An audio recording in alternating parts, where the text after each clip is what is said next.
His name was Eric, a 23-year-old young man living in a small town near Oslo, Norway.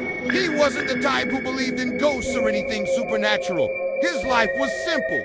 Work at an electronics shop, go home, play games, sleep.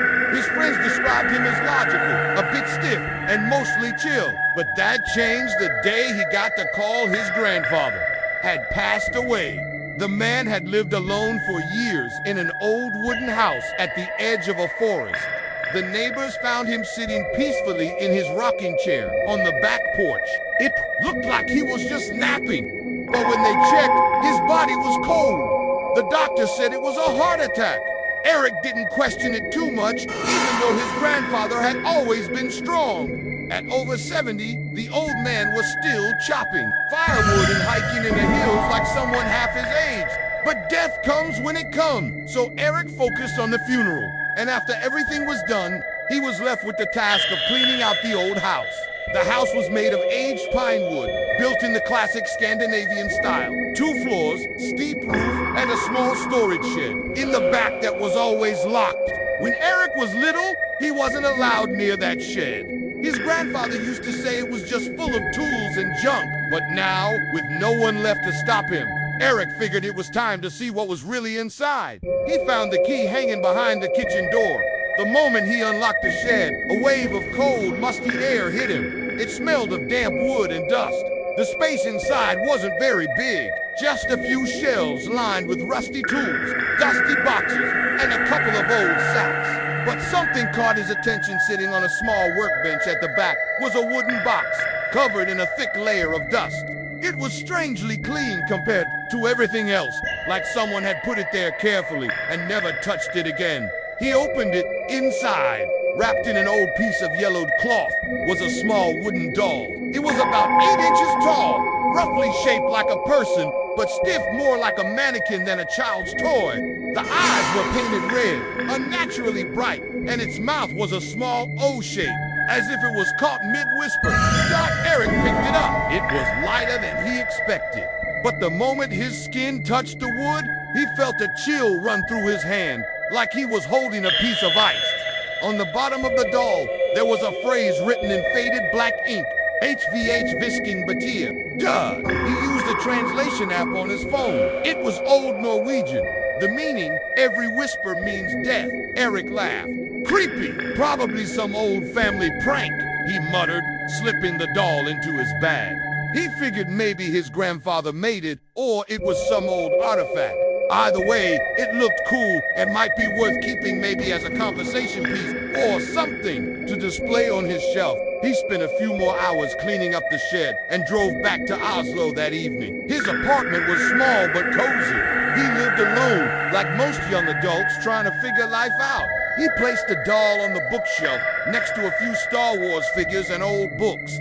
That night, he went to bed like usual, not thinking twice about it. Around 2:40 in the morning, he woke up. It wasn't from a dream or a noise. It was a feeling, like someone had breathed cold air directly into his ear. He sat up, eyes scanning the room. It was quiet. No windows open, no fan, but the air felt wrong, heavy. He looked over at the bookshelf. The doll was still there, sitting silent, facing forward. Chill, man, he whispered to himself. You're just creeped out from cleaning that old place. The next night, it happened again. Same time, same feeling. But this time, he heard something a whisper, not in words he could understand. It was like a child's voice, speaking a strange language. He turned on the light. The doll hadn't moved, at least. Not that he could tell by the 5th night. Eric was exhausted. He couldn't sleep. The whispering was getting louder, clearer. That night, around 2:45 a.m., he heard it say something he couldn't ignore. Astrid, that was a name he knew well. Astrid was a girl he worked with. Kind, funny, a little shy. They were friends, just friends. But hearing her name whispered like that, in that dead silence, in the middle of the night, it froze him. He told himself. It was a coincidence. It had to be. Just a random name his mind latched onto. But 2 days later, Astrid was dead. A car accident. Sudden, brutal. No one saw it coming. She was gone. Eric couldn't breathe when he heard the news. He didn't tell anyone what had happened at night, but he knew. The doll whispered her name, and then she died. He tried to ignore it. He even tried to sleep during the day instead. But the whispers didn't stop. They didn't care if it was night or day anymore. Every time he tried to record the sounds, his phone only picked up static or silence. Every time he tried to throw the doll out, it somehow returned to his room. He once tossed it in the trash bin outside. The next morning, it was back on his desk. Once, he threw it into the river near his building. 2 days later, he found it sitting on his bed, completely dry. That's when he noticed something new. The doll was moving, not in front of him. But little by little, the head would tilt slightly in a different direction. The arms would be positioned differently.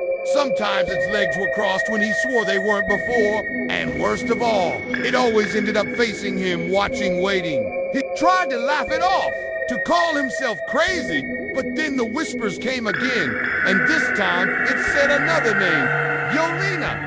She was his neighbor from downstairs, sweet, always smiling.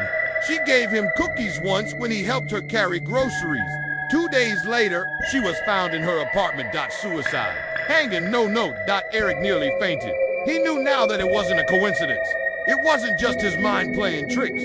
The doll was real, and it was killing people. After Astrid's death, Eric's days were never the same again. He wasn't the same Eric as before, logical, relaxed, a bit indifferent.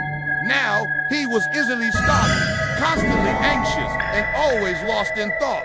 At work, his co-workers started noticing the deep bags under his eyes, the way he always looked over his shoulder, and how quiet he'd become. But Eric couldn't tell anyone. Who would believe him if he said, "I heard Astrid's name whispered by a wooden doll in 2 days. Later, she died. Just saying, it made him feel insane. Back in his apartment, the doll still sat silently on the desk, facing his bed. Eric had tried everything. He moved it into a drawer, wrapped it in black cloth, and even locked it in a metal suitcase. But every morning, it somehow returned to its original spot, sitting up straight, its red-painted eyes staring directly at his bed. Once, he was sure he'd left it facing the wall the night before, but in the morning, its head was turned toward his pillow, like it had been watching him sleep. It made his skin crawl. A few nights after Astrid's death, the whispering returned. It was clearer now, softer, not just random sounds or unintelligible whispers like before. At 2:46 a.m., Eric was shaken awake by something cold brushing against his left ear. It wasn't just a blizzard, it was breath.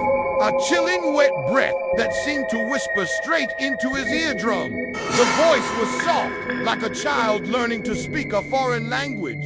Yolena! Eric jolted up and turned on the lights. The doll was still there on the desk, motionless, but its eyes looked different, brighter somehow, like the red paint was alive. Eric told himself it was all just in his head. Maybe he was overwhelmed. Maybe it was guilt over Astrid's death, but deep down, he knew this wasn't stress. And the whisper wasn't imagined, because the next day he saw the news. Yolena, his downstairs neighbor, was found dead in her kitchen. Suicide, the report said. She had hung herself with a scarf. Yolena had always been cheerful and kind, even talked to Eric about her plants on the balcony just last week, and now she was gone. Eric froze. His hands went cold. He didn't tell anyone what he'd heard the night before, but he knew what it meant. He knew the pattern. First the whisper, then the name, then the death dot, and the doll. The doll was behind it all. He couldn't take it anymore. That night, Eric packed the doll in his bag and left. He drove across town to his best friend Daniel's house. They'd been close since college. Daniel lived alone in a small house on the edge of town. Eric didn't say much. He just told Daniel his apartment had an electrical issue and asked if he could stay a few nights. Daniel didn't ask too many questions. After dinner and some small talk, Eric went into the guest room. He placed his bag on the floor and tried to sleep. But of course, around 2:40 a.m., he was awakened again. Not by a whisper this time, but by a sound. The sound of a door creaking open slowly. The hinges groaned like they hadn't been used in years. Eric sat up. The room was pitch dark, except for the faint light from the window. In the corner, his bag was slightly open. Something had moved. He got up cautiously, heart racing, and opened the bag. The doll was no longer in the inner pouch where he had wrapped it. It was sitting upright among his folded clothes. Its head was tilted slightly to the left, like it was listening to something only it could hear.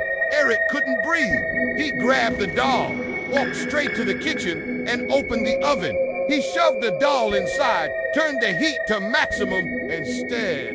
He stood there for minutes, waiting for the smell of burning wood, waiting for the paint to bubble, for the thing to char, to scream, to melt. But nothing happened. No smoke, no heat, nothing changed. The glass window of the oven didn't even fog up, and the doll just sat there. Except now, its right arm was raised slightly. Its finger was pointing dot at Eric. He panicked. He yanked the oven door open, grabbed the doll, and ran outside. He found a garden shovel leaning by the fence and dug a hole in the yard, deep as he could manage in the cold dirt. He buried the doll, packed the earth tight, and stood there, breathing heavily. "It's over," he whispered to himself.